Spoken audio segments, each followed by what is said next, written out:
I was a university student when I first attempted to write a novel, and that novel was, so when I was a kid, actually Uganda became, there were civil wars 2 years before I was born. So I grew up in instability, and some governments were lasting 6 months. There was actually one that lasted 1 month. So I was writing about something like that, but I even lost the manuscript.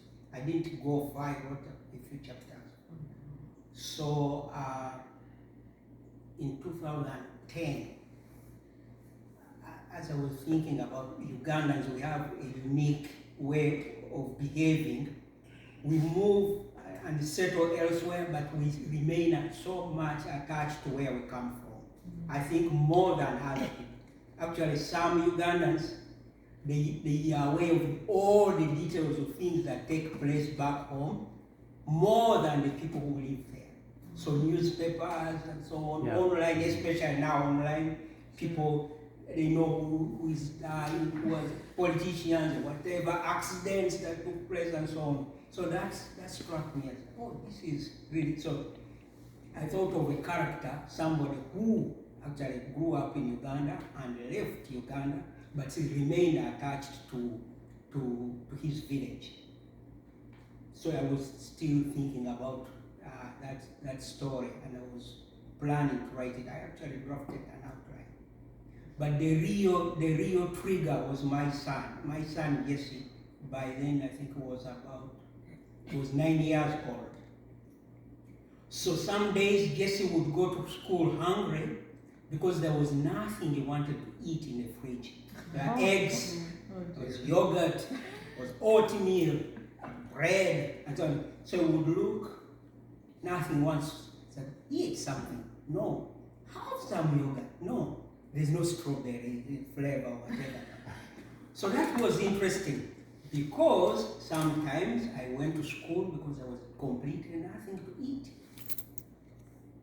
So I said, this can make a good story. So that was actually the trigger that I wrote about Makula, who was born to semi-literate parents in Uganda.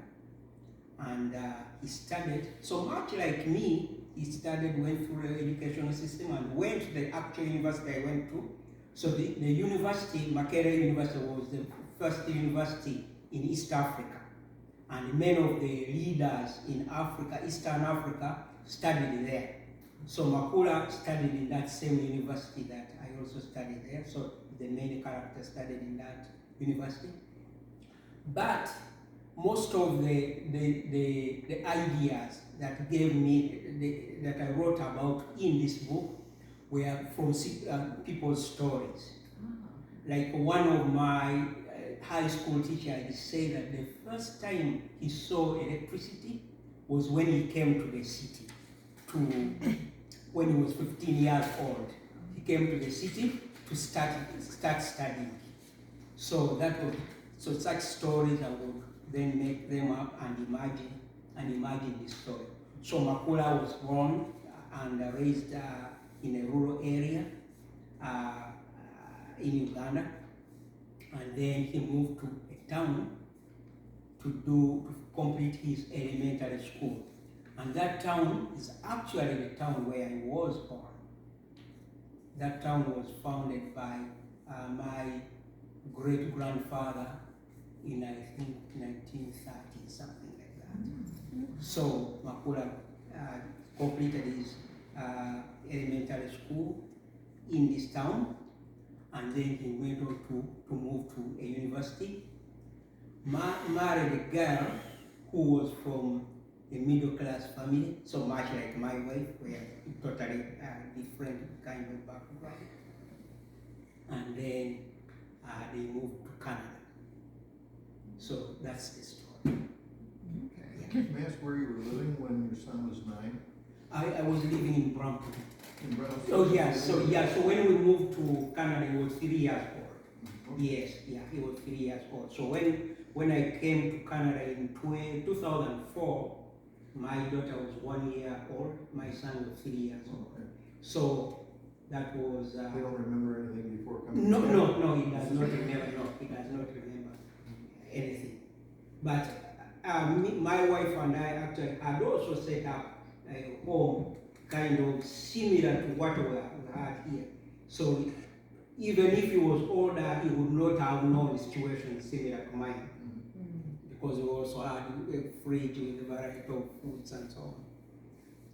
But so that was something interesting. Say, oh, this is very different. You don't eat because there's nothing you want to eat, and your father did not eat because there was nothing to eat. So that was kind of what sparked it. Significant difference. Yes. So it sounds like it's based a little bit on your own life story, and Yes. then you did some research, maybe just your imagination. Yes, or- a lot of imagination, but also stories from people. I had stories from people. So like a lot of my schoolmates in the people I studied with in the university, they had studied in residential schools. So they had a lot of stories Okay. there. I didn't study in a residential school, but I recall their stories and put them